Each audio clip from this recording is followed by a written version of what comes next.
আপনারা আজকে আনন্দিত কেন? নবী করিম সাল্লাল্লাহু আলাইহি ওয়াসাল্লাম বলেছেন, মান সাররাতুহু হাসানাতুহু, যার নেক কাজ তাকে আনন্দ দেয়, ওয়াসাআতুহু সাইয়্যাতুহু, গুনার কাজ করলে যার কষ্ট হয়, ফাহুয়া মুমিন, এটা ঈমানের লক্ষণ। এবার বলুন, একটি মাদ্রাসার উদ্যোগে আয়োজিত আজকের এই কোরআনের মাহফিলে আসতে পেরে আপনারা খুশি না বেজার? এই যে খুশি হয়েছেন, এটা আপনাদের ঈমানের পরিচয়। বলুন না সুবহানাল্লাহ।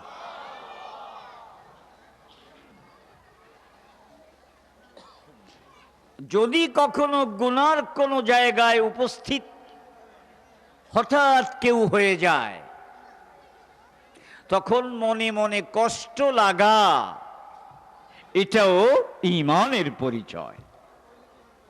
আল্লাহ পাক আমাদেরকে প্রত্যেকটা কাজে ভেবে চিন্তে অগ্রসর হবার তৌফিক দান করুন। জোরে বলুন আমিন। আমি আপনাদের সামনে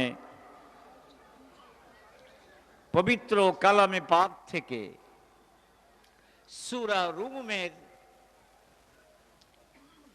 একটি আয়াত তেলাওয়াত করেছি। সূরা রুম 21 পারায় প্রথম যে সূরাটি, এই সূরার নাম সূরায়ে রোম। রোম চেনেন তো? রোম কোন দেশের রাজধানী? ইটালি।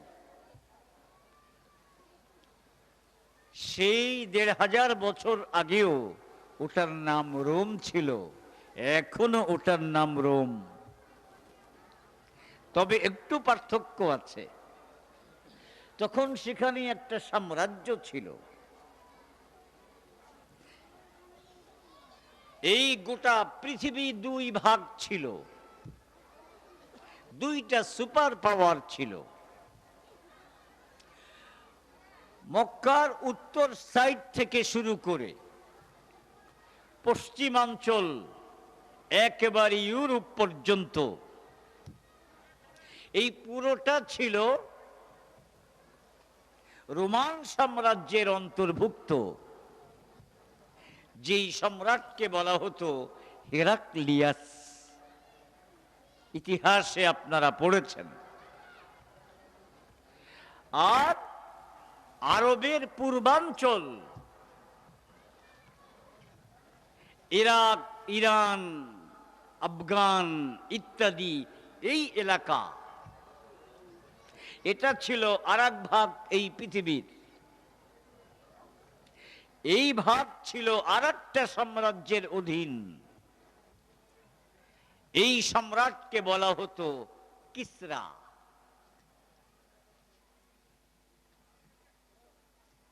যেটাকে পারস্য সাম্রাজ্য বলা হয়। এই দুই ভাগে বিভক্ত ছিল, দুইটা সুপার পাওয়ার ছিল। যেমন 90তে সোভিয়েত ইউনিয়ন ভেঙে যাওয়ার আগ পর্যন্ত পৃথিবীতে দুইটা সুপার পাওয়ার ছিল বর্তমান পৃথিবীতে। একটা মার্কিন সাম্রাজ্য আর একটা সোভিয়েত সাম্রাজ্য। ১৫০০ বছর আগে এই পৃথিবীতে দুটো সুপার পাওয়ার ছিল। একটা হচ্ছে রোমান সাম্রাজ্য, আর একটা হচ্ছে পারস্য সাম্রাজ্য। পবিত্র কোরআনে এই পারস্য সাম্রাজ্যের কথা বলা হয়েছে। কি বলা হয়েছে? এই সূরার শানে নুজুলটা কি? এটা জানা থাকলে তাহলে বিষয়টা বুঝতে সুবিধা হবে। এজন্য প্রসঙ্গক্রমে আপনাদেরকে বলে রাখি, কোরআন যদিও ১৫০০ বছর আগে, আর আমাদের দেশের যে সংবিধান এটা হলো মাত্র ৭২-এ লেখা। কবে লেখা? ৭২-এ। তারপর আবার ওটাকে কাঁচি দিয়ে কাটা হয়েছে ১৭ বার। কয়বার? ৭২-এ লেখা হয়েছে, এরপরে ১৭ বার কাঁচি চালানো হয়েছে। এতেই বুঝেন আপনারা যে মানুষের লেখা কোনো কিছু এটা বেশি দিন চলে না, দুদিন পর পরিবর্তন। তো পারস্যের বিজয়ে মক্কার কুরাইশরা খুশি, আর রোমান সম্রাটের যে পরাজয়, তারা যদিও মুসলমান না, কিন্তু তারা তো আসমানি কিতাবে বিশ্বাসী, নবীতে বিশ্বাসী, তো তাদের সাথে মিল হয়ে গেল মুসলমানদের। তাই খ্রিস্টানদের পরাজয়ে মক্কার কুরাইশরা খুশি। মক্কার লোকজন মূর্তি পূজা করে, আর পারস্যের লোকজন আগুনের পূজা করে। এই দিক থেকে তাদের সাথে মিল। এজন্য পারস্যের বিজয়ে মক্কার লোকজন খুশি। মুসলমানদের কি অবস্থা? মক্কাবাসীর এই খুশিতে মুসলমানদের মনটা খারাপ, যে আমরাও আসমানি কিতাবে বিশ্বাসী।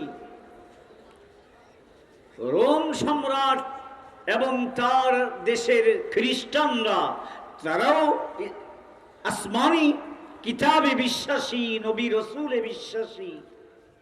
তাদের পরাজয় হলো। এই কারণে মক্কার কুরাইশ মুসলমানদেরকে বলতে আরম্ভ করলো,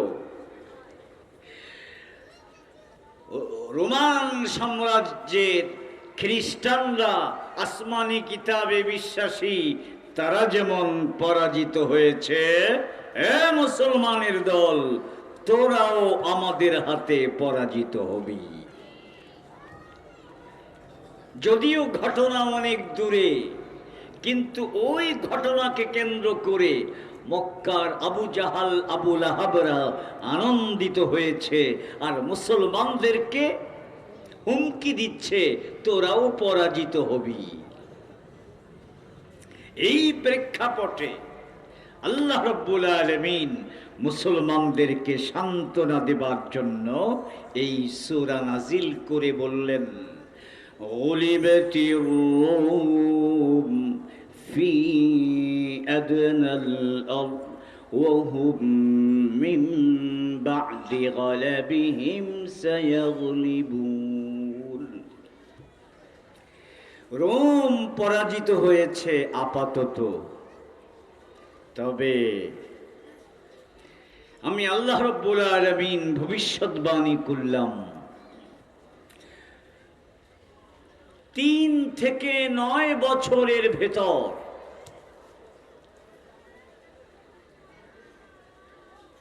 এই রোম আবার বিজয়ী হবে।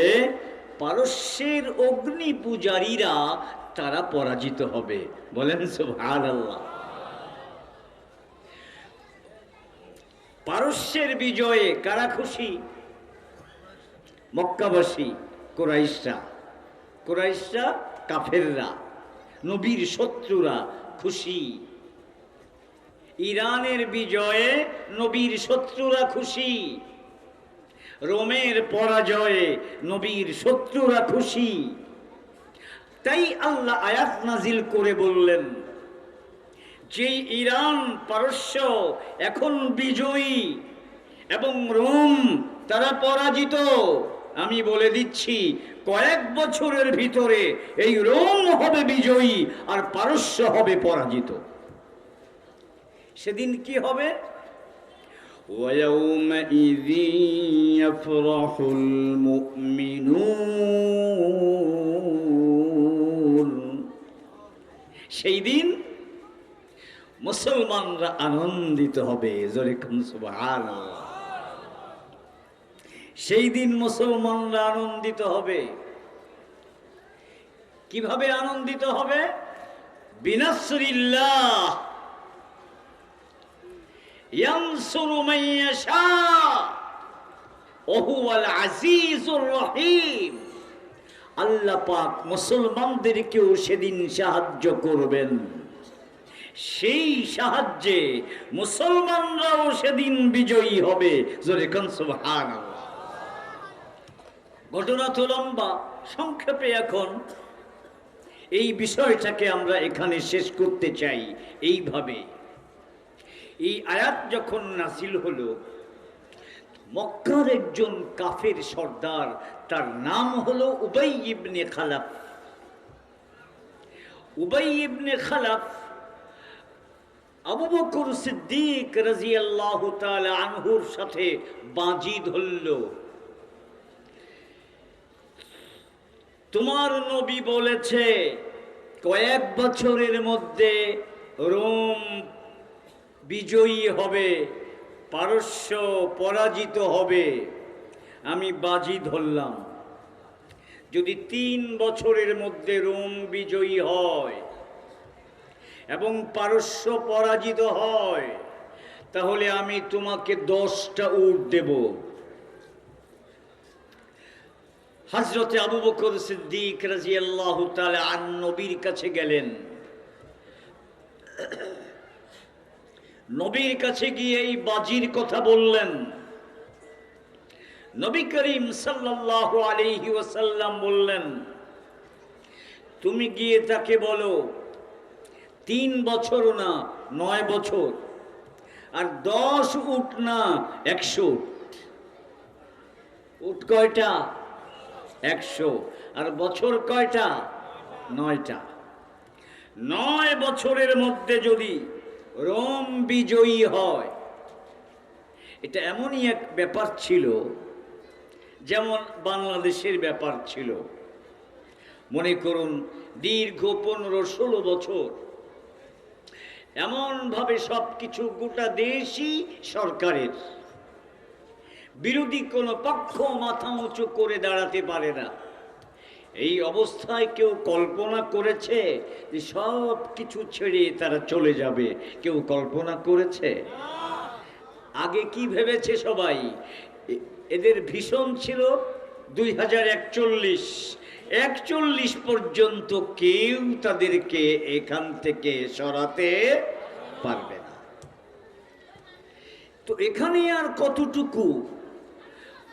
ওরা যে হেরেছিল সেটা আরো মারাত্মক।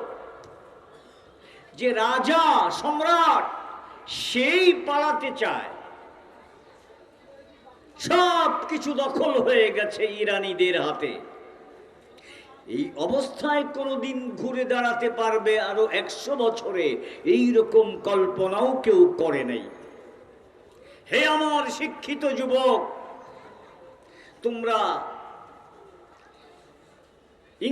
ইংরেজি লেখকদের সব বই পড়ে থাকো। ইংরেজরা তারাও তো কোরআন নিয়ে একটু গবেষণা করে, তাদের সেই কথাগুলো একটু পড়বা। এডওয়ার্ড গিবন, বিখ্যাত ঐতিহাসিক, তিনি তার এক কিতাবে উল্লেখ করেছেন, এই যে কোরআন যে চ্যালেঞ্জ করলো, ভবিষ্যৎবাণী করল যে রোম আবার বিজয়ী হবে, এটা একটা অসম্ভব দাবি করেছিল কোরআন। কারণ ঘুরে দাঁড়াবার মতো কোনো অবস্থা রোমান সম্রাটের ছিল না। ক্ষত বিক্ষত এমন একটা দেশ আবার বিজয়ী হবে, এমন ভবিষ্যৎবাণী পৃথিবীর কেউ বিশ্বাস করবে না। একটা অসম্ভব কথা ছিল এটা। তাহলে ইংরেজ লেখকরাও স্বীকার করছে যে কোরআনের এই চ্যালেঞ্জ, এটা পূর্ণ হওয়া একটা অসম্ভব ব্যাপার। তারপর কি হলো দেখুন। এই ঘটনার পর মাত্র 7 বছর। কয় বছর? 7 বছরের মাথায়, 7 বছরের মাথায় খবর এলো রোম বিজয়ী হয়েছে এবং পারস্য পরাজিত হয়েছে। কোরআনের ভবিষ্যৎবাণী অক্ষরে অক্ষরে প্রতিফলিত হলো না হলো না? এর দ্বারা কি প্রমাণ হয় না যে কোরআন কোন মানুষের লেখা নয়, এটা মহান আল্লাহ রব্বুল আলামিনের বাণী? আর কোন সন্দেহ থাকে? এবং আল্লাহ পাক আরো একটা ওয়াদা করেছিলেন, মুসলমানরাও আল্লাহর সাহায্যে বিজয়ী হবে। এই সংবাদ তারা কোন দিন শুনলেন? মুসলমানরা বাজি যখন ধরা হয়েছিল তখন মুসলমানরা ছিল মক্কায়। আর মক্কায় মুসলমানরা কি অবস্থায় ছিল আপনারা জানেন। ওই রোমানদের যে অবস্থা, মুসলমানদের মক্কাতে একই অবস্থা। কেউ মাথা তুলে দাঁড়াতে পারে না, প্রকাশ্যে নামাজ পড়তে পারে না। নবী স্বয়ং সিজদা দিতে গেলে আবু জাহাল বলে, খবরদার সিজদা দিবি না, দিলে তোর মাথা আমি পদপিষ্ট করব, তোর মাথার উপরে আমার পা রাখবো। মক্কার এইরকম ভয়ঙ্কর পরিবেশ, মুসলমানরা নিরাপদ না। তাদেরকে যেখানে সেখানে অত্যাচার করা হয়, তাদেরকে আঘাত করা হয়, তাদেরকে জর্জরিত করা হয়, যে কারণে মুসলমানরা মক্কাতে অবস্থান করতে পারছেন না।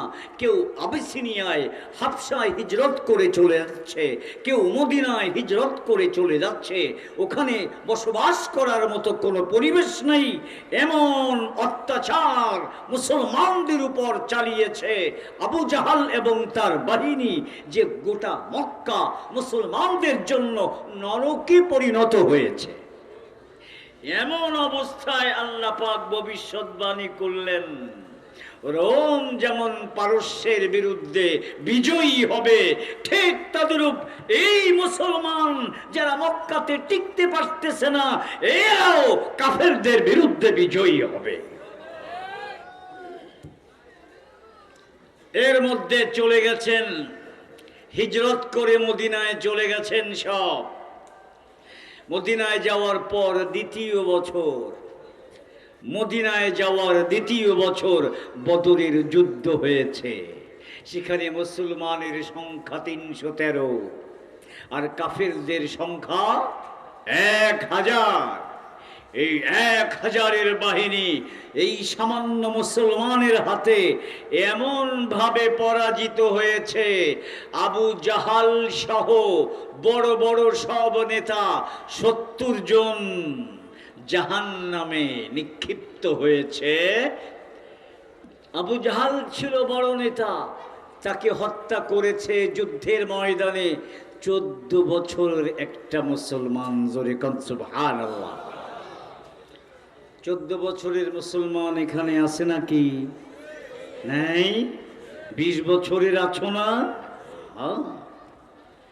ওই 14 বছরের সামনে যদি ইসলামের বড় দুশমন পরাজিত হতে পারে, হ্যাঁ বাংলার মুসলমান যুবক, তোমরা আবার ওই সেই মুআজ আর মুআওয়াজ ওদের মতো ইমানে বলে বলিয়ান হও। বাংলাদেশে আর কোন ইসলামের শত্রুকে মাথা তুলে দাঁড়াতে দেওয়া যাবে না। পারবা তো?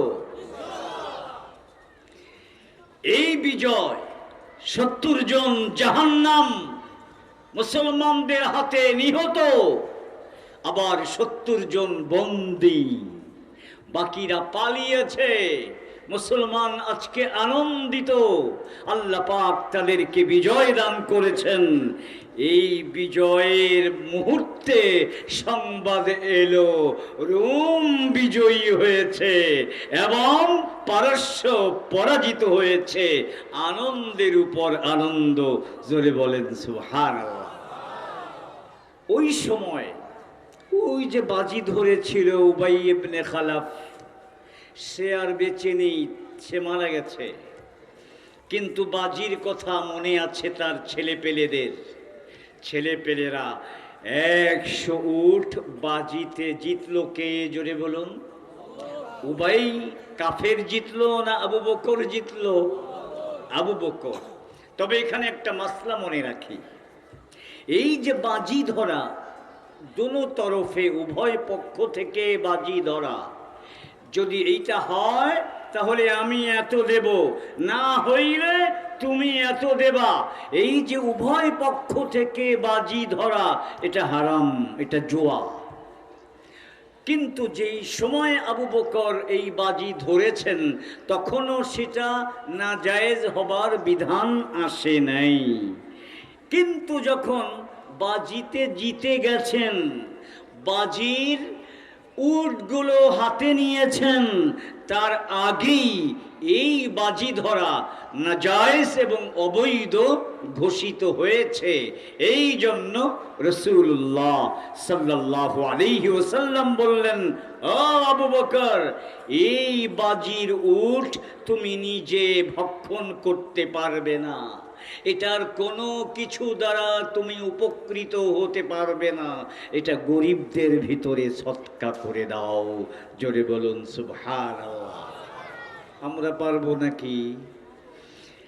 আরে যখন লটারি ধরা হয়, লটারিতে পেয়ে গেছে 35 লাখ টাকা, এখন যদি কোনো আলেম বলে এটা হারাম, এটা তুমি ভোগ করতে পারবে না, বলুন তো এই ফতোয়া পাওয়ার পর আবু বকরের মতো তিনি যেমন এই 100 উট সৎকা করে দিয়েছেন, নিজে 1 পয়সাও খান নাই, 35 লাখ টাকা হলো আপনি লটারি পেয়েছেন, একজন আলেম ফতোয়া দিলেন এটা হারাম, স্পর্শ করা যাবে না, আলেমের এই ফতোয়ায় এই টাকা যদি আপনারা কেউ পান তাহলে 1 টাকাও ভোগ না করে সব গরিবদের মধ্যে দান করে দেওয়ার মতো মুসলমান কেউ কি আছেন এখানে? আছেন? খুব আস্তে আস্তে কষ্টে কষ্টে হাত তুলছে। তো অন্য একটা বিষয় বললে তো চিৎকার করে বলতেন, এটা তার চেয়ে বেশি চিৎকার করে বলতে হবে, আমরা কোরআনের এই মাহফিলে বসেছি শুধু কোরআন শুনবার জন্য না, বরং সাহাবায়ে কেরাম কোরআন শুনতেন আমল করবার জন্য। আমরা বসেছি সাহাবায়ে কেরামের মতো, আজকে যা শুনবো জীবনে কোনোদিন ছাড়বো না, আমল করবার জন্য বসছি। এইভাবে কারা কারা বসছেন জোরে বলুন? এই এখানে আপনারা আনন্দের সাথে হাত তুলে বলেছেন আলহামদুলিল্লাহ। কিন্তু যখন টাকা সৎকা করার কথা বলা হয়, হারাম টাকা, তখন এতটা আনন্দের সাথে আমরা বলতে পারি না। এই না পারারও কারণ আছে, কারণ অবৈধ উপায়ে উপার্জন একেবারে উপর থেকে নিয়ে চকিদার পর্যন্ত এমন ভাবে চর্চা করা হয়েছে যে অবৈধ উপার্জন যে হারাম, এটা যে নাজায়েজ, এটাই আমরা এখন ভুলে গেছি। বলেন ঠিক না বেঠিক?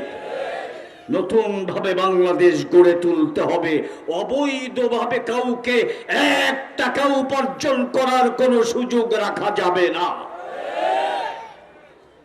তাহলে বাংলাদেশ গড়তে বিদেশ থেকে 1 পয়সাও আনতে হবে না। আনতে হবে নাকি? যেই পরিমাণ বাংলাদেশ ঋণ আছে, ঋণ তার চেয়ে বেশি বাংলাদেশ গত 16 বছরে পাচার করেছে। যেই পরিমাণ বিদেশ থেকে ঋণ করেছে তার চেয়ে বেশি পরিমাণ পাচার করেছে। তাহলে বলুন, দেশের সম্পদ যদি পাচার না হয়, অপচয় না হয়, সব টাকা যদি এখানে খরচ হয়, তাহলে IMF বিশ্বব্যাংক, আমেরিকা, ইউরোপ কারো থেকে 1 পয়সা গ্রহণ করার প্রয়োজন হয় না। এবং আমাদের আইন কানুন তৈরি করতে ওদের দিকে চাওয়া লাগে না। স্বাধীনভাবে আমরা আমাদের দেশের সব আইন তৈরি করতে পারি। এখন কেন পারি না? ওদের থেকে সাহায্য নেই। যে কোনো একটা আইন, আমি একটা উদাহরণ দেব নাকি ছোট্ট? এই গত সরকারের আমলে সংসদে একটা আইন পাশ হয়েছিল যে মেয়েদের বিয়ে দেয়া যাবে কত বছর হলে, আর ছেলেদের বিয়ে দেয়া যাবে কত বছর হলে। ছেলেদের হলো 21 বছর আর মেয়েদের হলো 18 বছর। বলুন, এই যে আইন আমাদের সংসদ পাশ করলো, এই আইনটা কি ইসলাম সমর্থন করে? এটা কি কোরআনের পক্ষে না কোরআন বিরোধী? এক হাদিস শোনাই, যুবকরা একটু খুশি হও, তোমাদেরকে খুশি করে দেই। রাসূল করিম সাল্লাল্লাহু আলাইহি ওয়াসাল্লাম বলেন, মান উলিদা লাহু ওয়ালাদুন ফালিয়ুহসিন ইসমা। আপনারটাই আসে আর আমি খালি মনে করি আমারটা। মান উলিদা লাহু ওয়ালাদুন, যার সন্তান হলো, আপনার একটা ছেলে হয়েছে, এখন আপনার উপর 3টা দায়িত্ব। কয়টা? যার সন্তান হলো, ছেলে হোক অথবা মেয়ে, কয়টা দায়িত্ব? 3টা। 1 নম্বর, ফালিয়ুহসিন ইসমা, তার একটা সুন্দর নাম রাখো।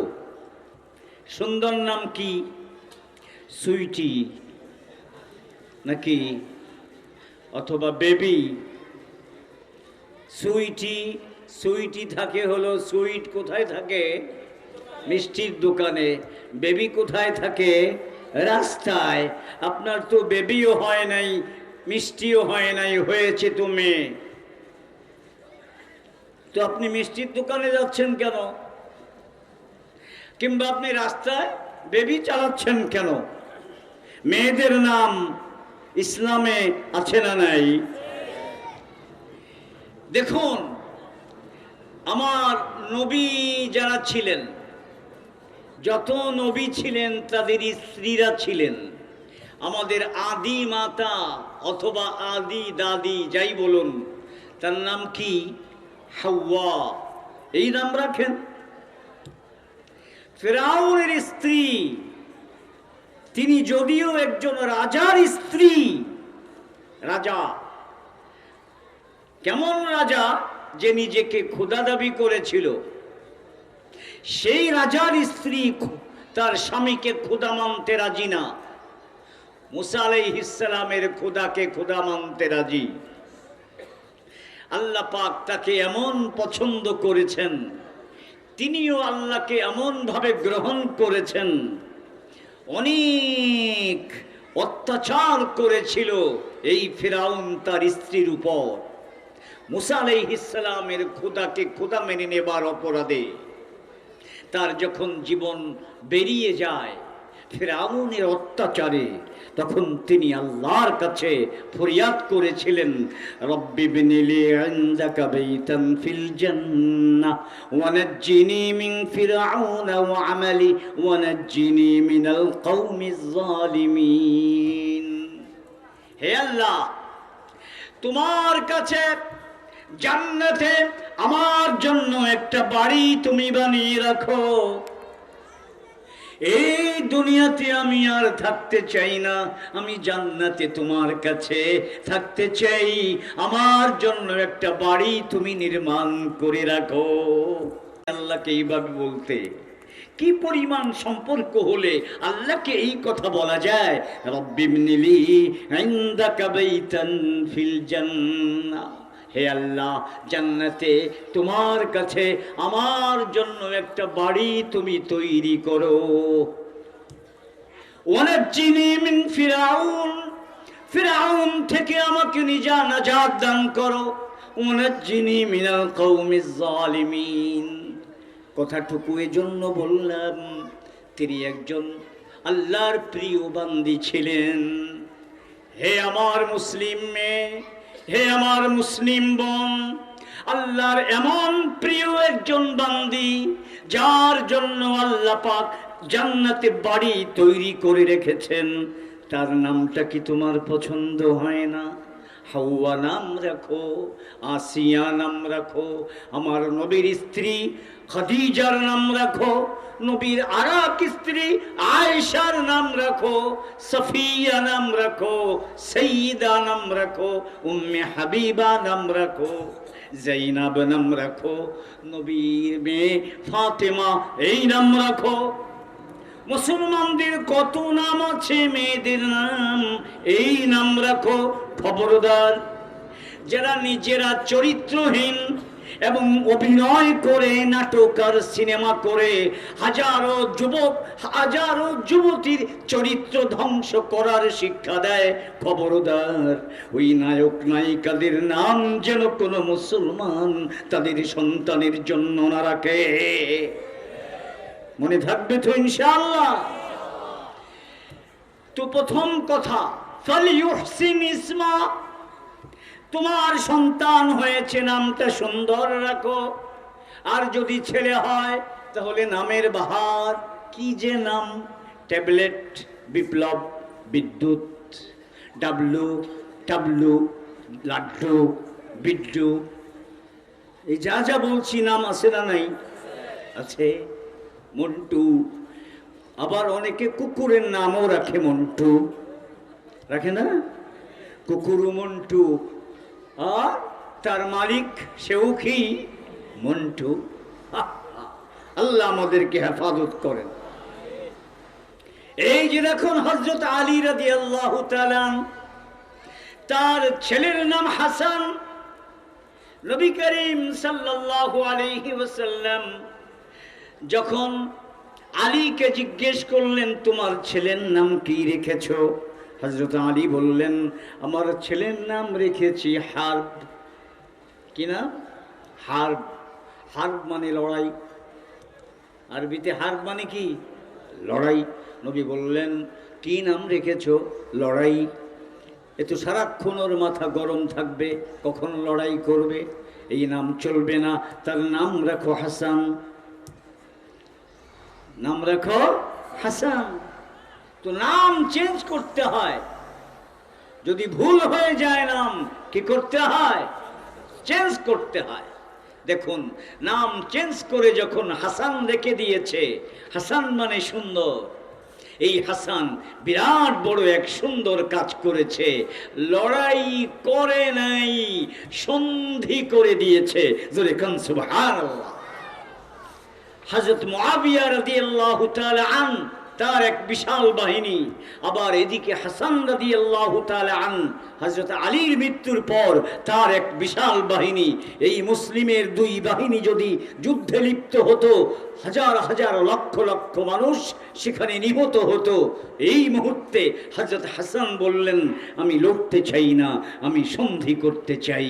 দেখুন নামের আসর, নামের প্রভাব তার কর্মের মধ্যে কিভাবে প্রতিফলিত হয়। জোরে বলেন সুবহানাল্লাহ। আরেক ব্যক্তি নবীর কাছে এসে বলল, ইয়া রাসূলুল্লাহ, আমার তো মাথা ব্যথা যায় না। নবী বললেন, তোমার নাম কি? আমার নাম হাজান। আমার নাম হলো হাজান। আরে হাজান মানেই তো দুশ্চিন্তা, মাথা ব্যথা। তো তোমার নামই মাথা ব্যথা, তো তোমার মাথা ব্যথা যাবে কেন? তোমার নামের সাথে মিল থাকতে হবে না? আজকের থেকে তোমার নাম হাজান না, তোমার নাম সাহাল। তোমার নাম কি? সাহাল। সাহাল মানে একেবারেই নরম কোমল।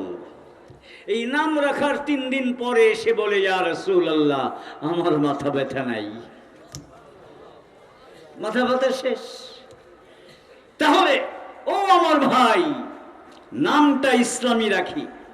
আসলে এটা তো আমি ওয়াজ করব না, আমি তো অন্য একটা বিষয় বলতে চেয়েছিলাম। বলেছিলাম সামনে আসতেছে 2 নম্বর দায়িত্ব, ওয়া আদাবা, ফালিয়ুহসিন ইসমা ওয়া আদাবা। 1 নম্বরে নাম সুন্দর রাখো, 2 নম্বরে শিক্ষা সুন্দর দাও। 2 নম্বর কি? শিক্ষা সুন্দর দাও। বলুন, সুন্দর শিক্ষা বলতে কি বোঝায়? যেই শিক্ষার ভিতরে আল্লাহর নাম শিক্ষা দেয়া হয় না, ওটা সুন্দর শিক্ষা হতে পারে না। কোন শিক্ষা সুন্দর? যেই শিক্ষায় আল্লাহর নাম শিক্ষা দেয়া হয় এবং আল্লাহ আমাদের কাছে কি চান, তিনি কেন আমাদের সৃষ্টি করলেন, আমরা কিভাবে সৃষ্টি হলাম, কেন আল্লাহ আমাদের সৃষ্টি করলেন, আমাদের সৃষ্টির উদ্দেশ্য কি, এই সকল বিষয় যেই শিক্ষার মধ্যে হয় না, ওই শিক্ষাকে মুসলমানদের শিক্ষা বলা যায় না। কথাটা বুঝাতে পারিনি আপনাদেরকে। বলুন তো, আমাদের স্রষ্টা আছে না নাই? আছে। তাহলে আমি শিক্ষিত হয়ে গেলাম, MA পাশ করলাম, কিন্তু আমি জানি না আমার স্রষ্টা কে। এটা জানা তো দূরের কথা, বরং বিপরীত অপচেষ্টা লক্ষ্য করা গেছে। গত বছর 2023 সালের জানুয়ারিতে আমাদের স্কুলের ছাত্রদের জন্য যে বই নিয়ে আসা হলো, সেই বইয়ের মধ্যে ক্লাস 6-এ একটা মতবাদ ঢুকিয়ে দেওয়া হয়েছিল, ডারউইনের মতবাদ। সেখানে লেখা ছিল বানর থেকে ক্রম বিবর্তনের মাধ্যমে মানুষের সৃষ্টি হয়েছে। জোরে বলুন নাউজুবিল্লাহ। এই পচা মতবাদ মুসলিম সন্তানদেরকে, এই দেশের বিভিন্ন ধর্মের সন্তানদেরকে শিক্ষা দেবার উদ্দেশ্য কি? উদ্দেশ্য খুব সহজ, আমাদের স্রষ্টাকে। আরো জোরে বলুন কে? যখন আপনার কচি শিশু, ছেলে অথবা মেয়ে, ক্লাস 6-এ পড়ে, হয়তো 10 কিংবা 11 বছর বয়স, এই 10-11 বছরের নাবালেক শিশু, তাকে আপনি শিক্ষা দিলেন আমাদের কোনো স্রষ্টা নাই, আল্লাহ আমাদের সৃষ্টি করে নাই, এমনি এমনি বানর থেকে মানুষ সৃষ্টি হয়েছে। যেহেতু স্রষ্টা নাই, তাই তাকে মানারও দরকার নাই। আর কোরআন তো স্রষ্টা দিয়েছে, কোরআন মানার দরকার নাই। কোরআনের কথা আলেমরা বলে, আলেমদের কথাও মানার কোনো দরকার নাই। এইভাবে গোটা জাতিকে নাস্তিক বারবার চক্রান্ত করা হয়েছিল। এটাকে শিক্ষা বলে না কুশিক্ষা? জোরে বলুন, কি বলে এটাকে? এটাকে কুশিক্ষা বলে। আলহামদুলিল্লাহ, বাংলাদেশের আনাচে কানাচে, সারা বাংলাদেশে উলামায়ে কেরাম বিভিন্ন ওয়াজ মাহফিলে মানববন্ধন করে, মিছিল করে ওই বই বাতিল করতে সরকারকে বাধ্য করেছে। তাহলে বলুন তো, এই যে উলামায়ে কেরাম, এটা এই বাংলাদেশের মানুষের আপন বন্ধু না অন্য কিছু? আপন বন্ধু। আমরা উলামায়ে কেরামের সাথে আছি তো ইনশাআল্লাহ? জোরে 2 হাত তুলে বলুন আছি। আল্লাহ পাক তৌফিক দান করুন, জোরে বলুন আমিন। সুশিক্ষা দিতে হবে, সুশিক্ষা।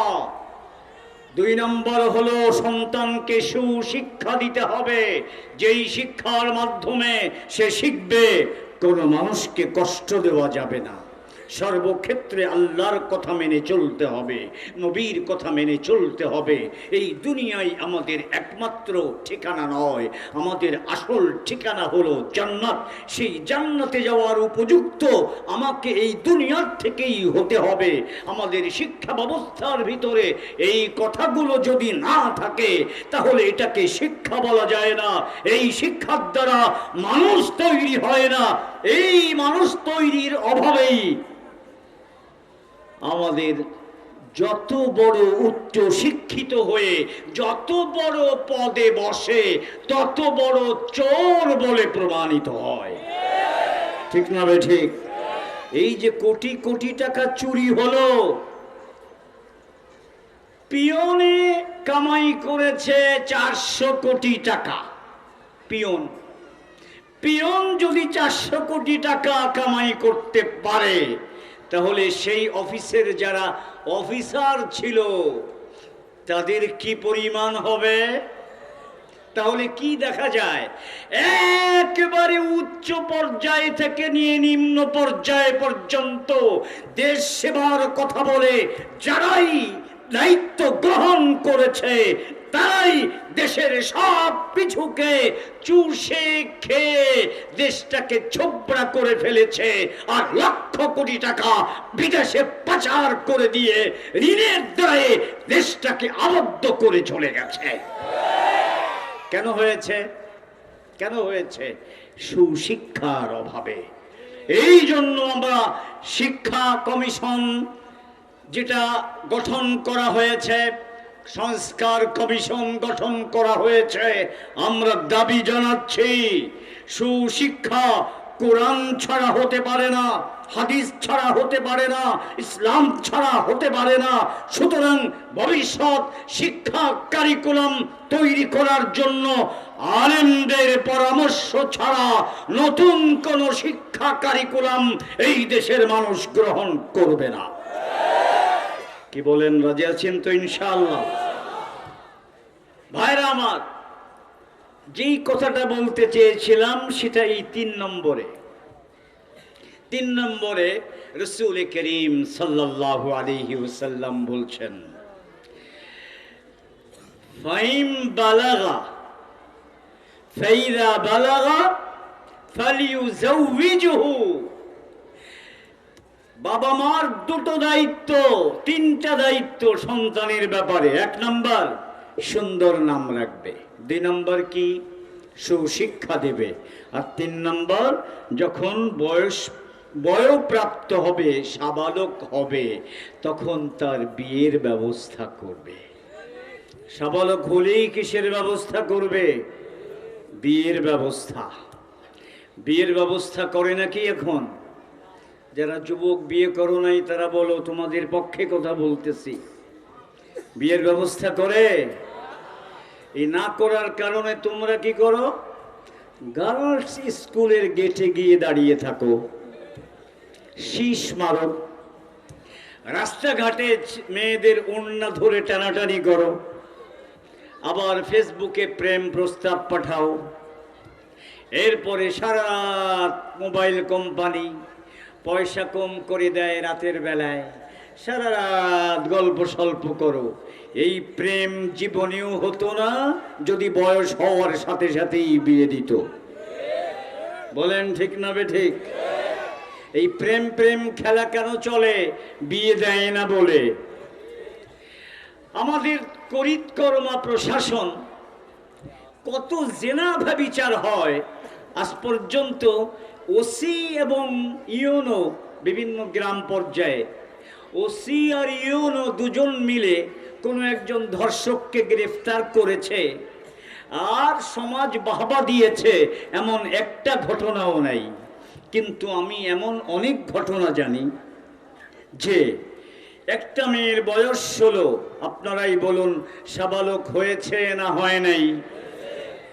আরে অনেক মেয়ের তো 9 বছরে বাচ্চা হয়। কয় বছরে? সাবালক তো হয়ে গেছেই, তো সেখানে 16 বছরে বিয়ে হয়েছে, আর ছেলের বয়স ধরেন 20। 1 বছর কম আছে, সরকারের আইন থেকে 1 বছর কম, আর মেয়ের 2 বছর কম। ওই বিয়ের আসরে ইউনো সাহেব নিজে উপস্থিত, ওসি সাহেব নিজে উপস্থিত, আর প্রথম আলু, প্রথম অন্ধকার মার্কা কিছু পত্রিকা আছে, তারা এই ঘটনাকে ফলাও করে প্রচার করে যে ইউনো এবং ওসি সাহেবের কারণে একটা মেয়ে বাল্য বিবাহের হাত থেকে রক্ষা পেয়েছে। জোরে বলুন নাউজুবিল্লাহ। এই পত্রিকাগুলো যারা বিয়ে ঠেকাতে পারলে প্রশাসনকে ধন্যবাদ দেয়, তারা এই সমাজের সাংবাদিকতার কোনো যোগ্যতা রাখে না। তারা এই দেশটাকে ইউরোপ আমেরিকার মতো নগ্নতায় ভরিয়ে দিতে চায়। এই দেশ মুসলমানের দেশ। এই দেশে মুসলমান ছেলে এবং মেয়েরা তাদের ইজ্জতকে জীবনের চেয়ে বেশি মূল্য দেয়। যেই দেশে ইজ্জতকে মর্যাদা দেওয়া হয় না, ওই দেশে মানুষ কোনোদিন শান্তিতে বসবাস করতে পারে না। সুতরাং যেই সমস্ত পত্রিকা, যেই সমস্ত মিডিয়া, যেই সমস্ত সাংবাদিক বাংলাদেশে নগ্নতা ইত্যাদি ছড়িয়ে দিতে চায়, বাংলার মানুষ তাদেরকে কোশ্চিন কালেও ক্ষমা করবে না। ভাইরা আমার, করিতকর্মা এই দুই অফিসার বিয়ের অনুষ্ঠানে গিয়ে ওই বরকে গ্রেফতার করে, এরপর মেয়ের বাপকে গ্রেফতার করে, বরের বাবাকে গ্রেফতার করে নিয়ে যায়। বলুন তো, এই যে বিয়ে বন্ধ করে দিল, ওসি সাহেব আর ইউনো সাহেব ভালো কাজ করলো না জঘন্য কাজ করলো? এই জঘন্য কাজ কেন করলো? কে করাইল? সংসদে আইন পাশ করেছে 16 বছরে বিয়ে দেয়া যাবে না, 18 বছরের নিচে বিয়ে দেয়া যাবে না, 21 বছরের নিচে বিয়ে দেয়া যাবে না। এই যে বিয়ে না হবার কারণে 12 বছরে বালেগ হয়ে গেছে, একটা ছেলে 15 বছরে বালেগ হয়ে গেছে, এই যে 5, 7, 8, 10 বছর বিয়ে হলো না, এই সময়ে তারা যত অপকর্ম করলো, যত অন্যায় করলো, আল্লাহর নবী সাল্লাল্লাহু আলাইহি ওয়াসাল্লাম বলেন, ফাইম বালাগা ওয়ালাম ইউজাওবিজ ফাআসাবা ইসমান ফাইসমুহু আলা আবি। বালেগ হবার পর বিয়ে না দেবার কারণে তাদের দ্বারা যত যৌন অপরাধ হবে, এই সব অপরাধের জন্য মা বাবা দায়ী হবে। এখন এই বিবাহ দিতে পারছে না মা বাবা সরকারি এই আইনের কারণে।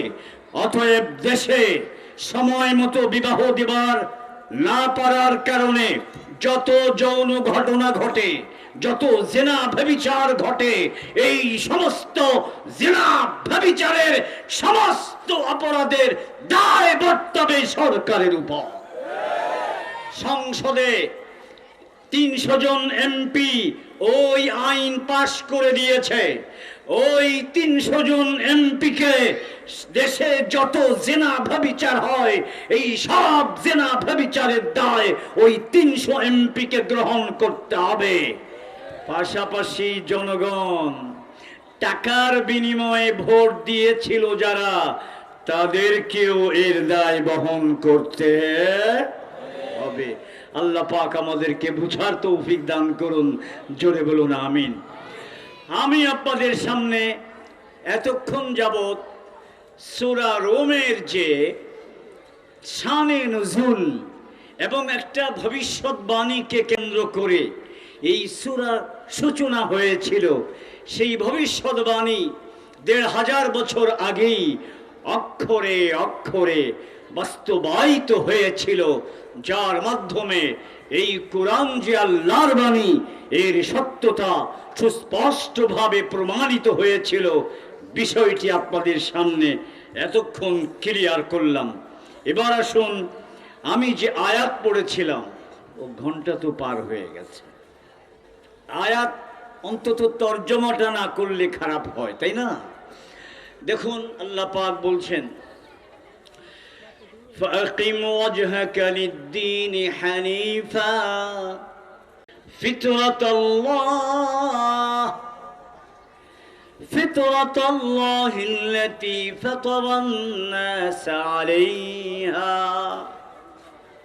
لا تبديل لخلق الله ذلك الدين القيم ذلك الدين القيم ولكن أكثر الناس لا يعلمون আল্লাহ পাক বলছেন, নবীকে লক্ষ্য করে বলছেন, খুব মনোযোগের সাথে শুনবেন। মূল আয়াতের আলোচনা শুরু হয়ে গেছে, খুব মনোযোগ দিয়ে শুনবেন।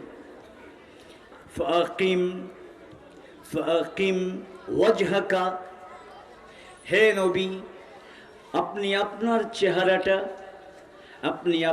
চেহারাটাকে কায়েম রাখুন, আপনার চেহারাটাকে প্রতিষ্ঠিত রাখুন। কিসের উপর? লিদ্দিনি, দিনের উপর। বলুন তো, এই দিন দ্বারা কোন দিন মুরাদ? ইসলাম। দিন দ্বারা কি মুরাদ? কি উদ্দেশ্য? ইসলাম। দিন ইসলামের উপর আপনার চেহারাকে আপনি স্থির রাখুন। হানিফা, দিন ইসলাম ছাড়া আরো অনেক মতবাদ আছে।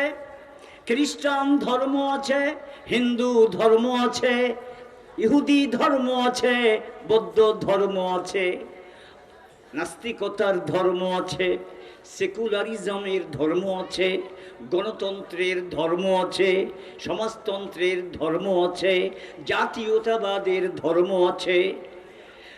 ইসলাম ছাড়া যত প্রকার ধর্ম আর মতবাদ আছে, সব মতবাদ থেকে সম্পর্ক ছিন্ন করে আপনার চেহারাটা শুধু ইসলামের উপর প্রতিষ্ঠিত রাখুন, ইসলামের উপর নিবদ্ধ রাখুন। আপনার এই চেহারা ইসলাম ছাড়া আর কোনো মতবাদের দিকে যাবে না। এই হুকুম আল্লাহ তাআলা তার নবীকে করেছেন। আপনারা কি মনে করেন, নবী কি আল্লাহর এই হুকুম পালন করেছেন না করেন নাই? তিনি কি আল্লাহর এই হুকুম বাদ দিয়ে আবু জাহালের সাথে আতাত করেছেন? ও আবু জাহাল, তুমি তো দেশের নেতা, আমি তো নতুন এসেছি, আমার তো অভিজ্ঞতা নেই, আসো তোমার সাথে জোট করি, কিছুদিন তোমার সাথে একসাথে কাজ করি, এরপর যখন আমার জনপ্রিয়তা হবে তখন তোমাকে বাদ দিয়ে আমি একাই একটা দল করে দাঁড়িয়ে যাব। এই রকম বাতিলের সাথে আপোষ করে আমার নবী একদিনও চলেছেন নাকি?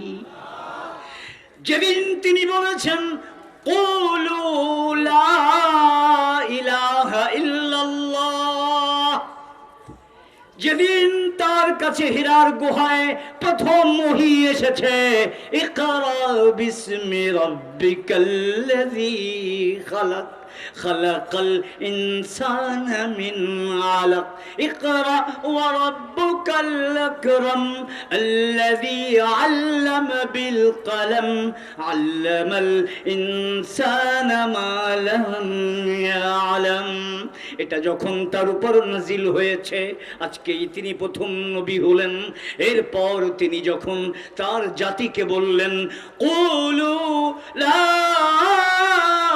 ইলাহা ইল্লাল্লাহু তুফলিহু, হে আমার আরবের মানুষেরা, হে মক্কার মানুষেরা, হে আমার বংশের লোকেরা, হে কুরাইশের আমার নিজের লোকেরা, তোমরা যদি একটা কথা বলো লা ইলাহা ইল্লাল্লাহ, তোমাদের তো হাজার হাজার দেবতা, তোমাদের তো হাজার হাজার খোদা, এরা কেউ খোদা নয়, এগুলো তোমাদের হাতের তৈরি মূর্তি, এর কোনো ক্ষমতা নেই, একে যদি আছাড় দিয়ে ভেঙে ফেলো কোনো প্রতিবাদ করতে পারবে না। এদের মুখের উপর যদি কোনো একটা কুকুর এসে পেশাব করে দেয়, তোমাদের এই খোদা তোমাদেরকে বাঁচাবে দূরের কথা, কুকুরের পেশাব থেকে নিজেকেও বাঁচাবার মতো ক্ষমতা রাখে না। সুতরাং এরা কোনোদিন খোদা হতে পারে না। লা ইলাহা ইল্লাল্লাহ, আল্লাহ ছাড়া কোনো প্রভু নাই, আল্লাহ ছাড়া কোনো প্রভু নাই। এই যে প্রথম দিন থেকে আরবের মানুষের হাজারো খোদার বিশ্বাসের বিরুদ্ধে তিনি যখন কথা বলা শুরু করে দিয়েছেন, এর উপর তিনি আজীবন অটল ছিলেন। কোনদিন আবু জাহালের সাথে আতাত করেন নাই, জোট করেন নাই, বরং একবার মদিনায় যাওয়ার পর আবু জাহালের বাহিনীর পক্ষ থেকে প্রস্তাব দেওয়া হয়েছিল, আসো আমরা আপোষ করে যাই। আপোষ কিভাবে? 1 বছর তোমরা আমাদের দেবদেবীর পূজা করবা, আর এক বছর আমরা তোমাদের আল্লাহর পূজা করব। এইভাবে আমরা মিলেমিশে যাই, এইভাবে আমাদের মধ্যে এক হয়ে যাবে, আপোষ হয়ে যাবে, আমাদের মধ্যে আর কোনো বিরোধ থাকবে না। ভাইরা আমার, আপনারাই বলুন, এক বছর দেবদেবীর পূজা আর এক বছর আল্লাহর পূজা, এটা কি নবী কোনো দিন মেনে নিতে পারে? আল্লাহ পাক আয়াত নাযিল করলেন সূরা আহজাবের প্রথম আয়াত, ইয়া আইয়ুহান নাবিয়্যুত্তাকিল্লাহ, ইয়া আইয়ুহান নাবিয়্যুত্তাকিল্লাহ ওয়ালা তুতি'ল কাফিরিন ওয়াল মুনাফিকিন ইন্নাল্লাহা কানা আলীমান হাকীমা। হে নবী, আল্লাহকে ভয় করুন। কাফেররা আপোষের প্রস্তাব দিচ্ছে, খবরদার কোনো কাফেরের কথা মানবেন না, কোনো মুনাফিকের কথা মানবেন না, আল্লাহই আপনার জন্য যথেষ্ট। জোরে বলুন সুবহানাল্লাহ। অতএব বাতিলের সাথে কোনোদিন আপোষ হয় না। এই জন্য আল্লাহ তাআলা তার নবীকে হুকুম দিলেন, কি হুকুম দিলেন? ফাকিম ওয়াজহাকা লিদ-দীন হানিফা। হে নবী, সমস্ত ধর্ম, সমস্ত মতবাদ থেকে সম্পর্ক সম্পূর্ণরূপে ছিন্ন করে এক ইসলামের দিকে আপনার দৃষ্টি নিবদ্ধ রাখুন। ইসলামের সাথেই আপনার সম্পর্ক, অন্য কোনো ধর্মের দিকে তাকানো যাবে না। ইসলামই আপনার একমাত্র ধর্ম, এদিকেই আপনার চেহারাকে নিবদ্ধ করে রাখুন। আজীবন নবী এই হুকুমের উপর পালন আমল করেছেন না করেন নাই? এবার আপনাদেরকে জিজ্ঞেস করতে চাই, এই আয়াতটা আল্লাহ তাআলা শুধু তার নবীর জন্য নাজিল করেছিল? কথা বলেন। এই আয়াতটা শুধু সাহাবা ইকরামের জন্য নাজিল করেছিল? এই আয়াতের সাথে আমাদের কোনো সম্পর্ক নাই। এই আয়াতের সাথে বাংলাদেশে এই 53 বছর যারা দেশ চালাইল, যারা প্রেসিডেন্ট আর প্রধানমন্ত্রী ছিল, একজনও তো হিন্দু ছিল না, খ্রিস্টান ছিল না, সবাই তো মুসলমান ছিল, সবাই তো নিজেকে মুসলিম পরিচয় দিয়েছে। এবার আপনারা বলুন, এই আয়াতের উদ্দেশ্য যদি শুধু নবী না হয়, এই আয়াত যদি শুধু নবীর জন্য না হয়, শুধু আবু বকর ওমরের জন্য না হয়, যদি আমাদের জন্য হয়, আমাদের শাসকদের জন্য হয়, আমাদের প্রধানমন্ত্রীর জন্য হয়, আমাদের রাষ্ট্রপতির জন্য হয়, আমাদের প্রধান উপদেষ্টার জন্য যদি হয়, আমাদের সকল ডিসির জন্য হয়, সকল এসপির জন্য হয়, সকল ভার্সিটির সকল শিক্ষকদের জন্য হয়, তাহলে বলুন এই ইসলামের আদর্শ বাদ দিয়ে অন্য কোনো মতবাদের প্রচার যদি কেউ করে, তাহলে বলুন সে কি নিজেকে এই আয়াতে তার জন্য মনে করলো, না আয়াতকে বর্জন করলো? ভালো করে মনে রাখবেন, ভালো করে মনে রাখবেন, আবু জাহালের সাথে মুসলমানের আপোষ হয় না। ইসলাম ছাড়া অন্য কোনো মতবাদের সাথে মুসলমানের কোনোদিন আপোষ হতে পারে না। আরো জোরে বলুন, ঠিক না বেঠে? তবে একটা ধোঁকা দেয়, সব তো বলা সম্ভব না একদিনে। যেই আলোচনা শুরু হয়েছে এটা শেষ করতে সারা রাত লাগবে, সব তো বলা যাবে না। একটা প্রশ্নের উত্তর দিয়ে দেই। কি বলে? ইসলাম আমরাও মানি, তবে ইসলামের নামে রাজনীতি এটা আমরা মানি না। বলে না কি? তাইলে ইসলাম আলাদা আর ইসলামের রাজনীতি আলাদা। তাহলে হ্যাঁ নেতা আসো, আমার সামনে আসো। এরা কোনোদিন আলেমের সামনে বসে কথা বলে না, এরা দূরে দূরে বসে মানুষকে বিভ্রান্ত করে। আলেমের সামনে আসো, তুমি বলছো আমি ইসলাম মানি, কিন্তু ইসলামের রাজনৈতিক ব্যবহার মানি না। রাজনৈতিক ব্যবহার বলতে কি বোঝো?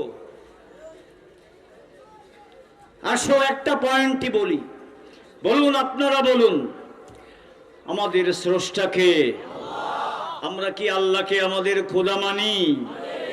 তিনি আমাদের স্রষ্টা, এই হিসেবে একটুক মানলেই আল্লাহকে মানা হয় না? আরো কিছু আছে? আমাদের রক্ষাকর্তাকে।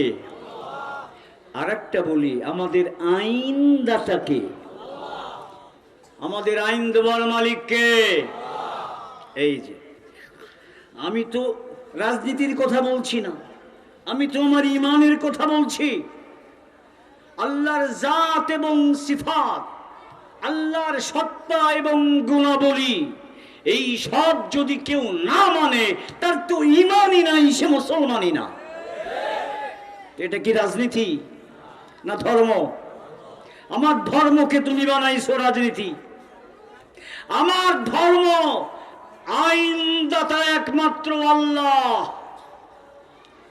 যদি আল্লাহকে আইনদাতা না মানে তাহলে সে জাহিলিয়াতের আইন চায়। কোরআনের এক আয়াতে আল্লাহ স্পষ্ট বলে দিয়েছেন, আফা হুকমাল জাহিলিয়াতি ইয়াবগুন, আফা হুকমাল জাহিলিয়াতি ইয়াবগুন।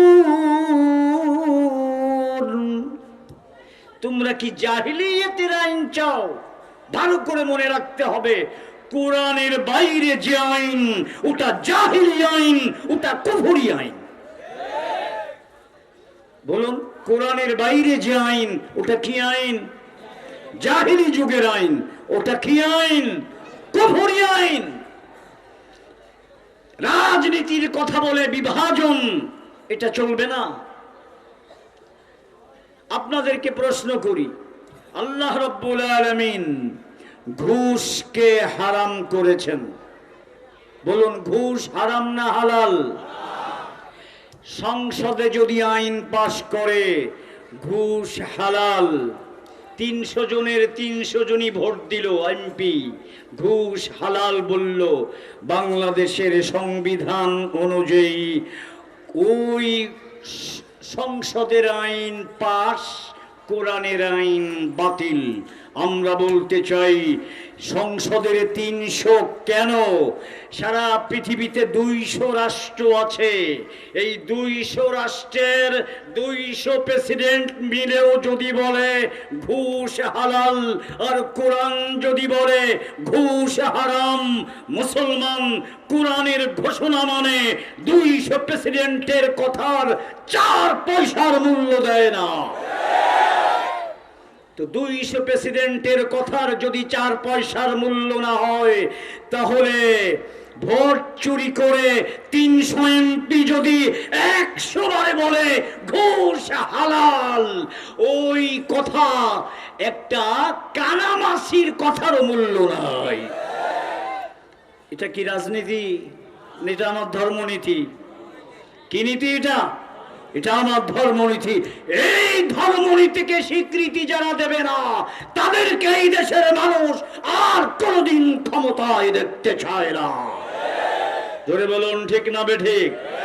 কাদেরকে ক্ষমতায় দেখবেন? আমরা দেখতে চাই হযরত ওমর রাদিয়াল্লাহু তাআলা আনহুর মতো শাসক। আমরা দেখতে চাই ওমর ইবনে আব্দুল আজিজের মতো শাসক। এটা যদি পাইতে চান, তাহলে আলেমদের কথায় নিজের জীবন পরিচালনা করার জন্য তৈরি হয়ে যান। কারা কারা রাজি আছেন? 2 হাত তুলে দেখান। আল্লাহু আকবার। মাশাআল্লাহ। তো ইনশাআল্লাহ আমরা এমন নেতা চাই, বাংলাদেশের জন্য এমন শাসক চাই যারা নিজেদেরকে এই আয়াতের মুখাতাব এবং সম্বোধিত ব্যক্তি মনে করে, আয়াতের অ্যাড্রেস তার দিকে এটাও মনে করে। এই রকম নেতা আমরা চাই। বলুন, ঠিক না বেঠিক? এই হুকুম শুধু নবীর জন্য নয়, এই হুকুম শুধু আবু বকরের জন্য নয়, এই হুকুম আমার জন্য, এই হুকুম আপনার জন্য। আমি যদি মুসলমান হই, আমার দৃষ্টি থাকবে কোন দিকে? বলুন, কোন দিকে? ইসলামের দিকেই থাকবে, বাইরে যাওয়া যাবে। রাজি আছেন তো সবাই? আল্লাহ তাআলার এই যে বিধান, এটা শুধু মানুষই অমান্য করে, পৃথিবীর অন্য কোনো সৃষ্টি অমান্য করে না। ওটা বলার সময় নেই।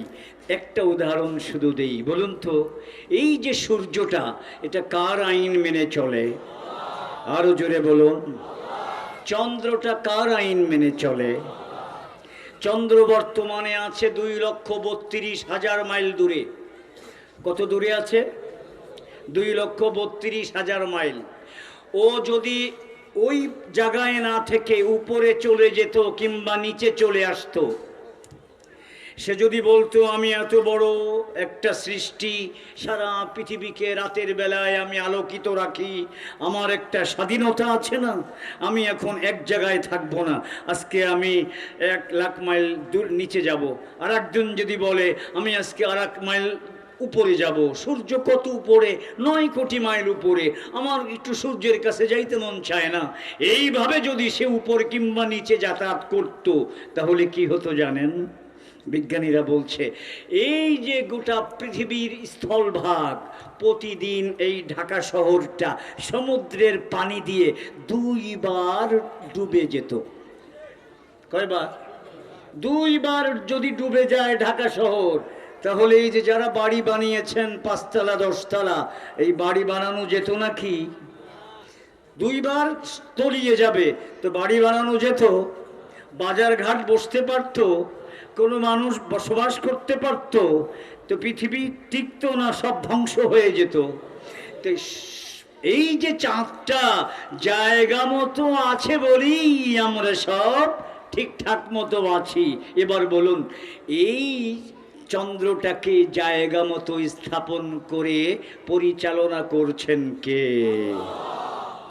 সূর্যটা 9,30,00,000 মাইল দূরে। ও যদি বলতো আমি একটু নিচে যেতে চাই, 2-1 কোটি মাইল যদি নিচে চলে আসতো, বিজ্ঞানীরা বলছে পৃথিবী পুড়ে ছাই হয়ে যেত। এই যে এত বিশাল সূর্যটা নিচে নেমে আসে না, আল্লাহর হুকুম মতো চলে সারা জীবন। এই যে নিয়মের ভিতরে চলছে, কে চালাচ্ছেন? তাহলে দেখা যায় সূর্য আপনার আমার থেকে কত বড়, এই পৃথিবীর থেকে 13 লক্ষ গুণ বড়। আল্লাহর আইন মেনে চলে।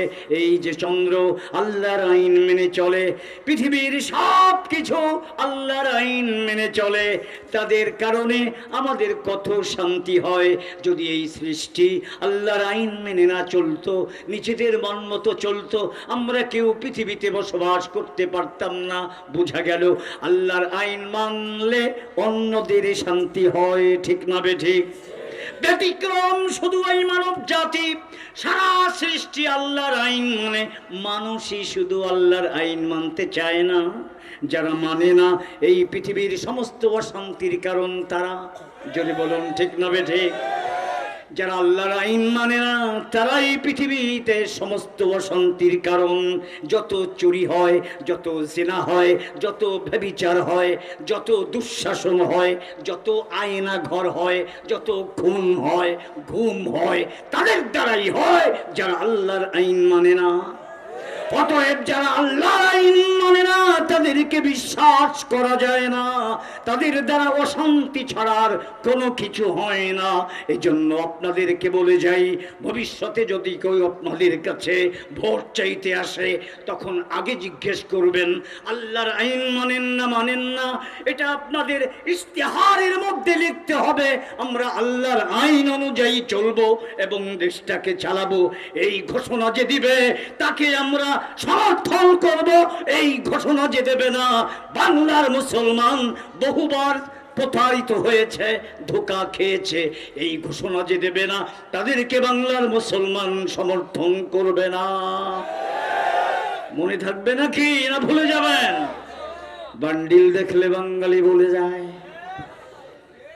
ভুলে যায় নাকি?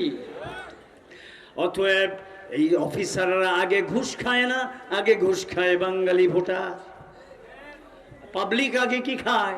ঘুষ খায়। হ্যাঁ পাবলিক, তুমি ঘুষ খাওয়া বন্ধ করো, তাহলে যারা ঘুষ খায় না এমন নেতা তুমি পেয়ে যাবে। তুমি ঘুষ ছাড়বা না, তাহলে ঘুষখোর নেতার থেকে বাঁচতে পারবা না। বলেন ঠিক না ঠিক? পারবেন তো ইনশাআল্লাহ?